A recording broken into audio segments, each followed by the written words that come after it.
আসসালামু আলাইকুম কবরবাসীরা, কেমন আছেন? নিশ্চয়ই আপনারা ভালো আছেন। আজ আমি এখানে আসছি আপনাদের কাছে একটি বার্তা নিয়ে। আসছে 12ই ফেব্রুয়ারি জাতীয় সংসদ নির্বাচন। আপনাদের জোর মিনতির সাথে জানাইতে চাই, জাতীয় সংসদ নির্বাচনে আপনারা আর ভোট দিতে যাবেন না। কারণ এবছর ডক্টর ইউনূস সাহেব প্রবাসীদেরও ভোটের ব্যবস্থা করা হয়েছে, জেলখানার আসামিদেরও ভোটের ব্যবস্থা করেছেন এবং সরকারি যত চাকরিতে আছেন তাদেরও ভোটের ব্যবস্থা করছেন।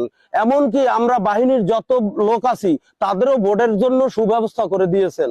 কিন্তু এত ভোট গুনতে অনেক সময় লাগবে, সেই জন্য ডক্টর ইউনূস সাহেব ডিক্লেয়ারের জন্য 3 দিন সময় নিয়েছেন।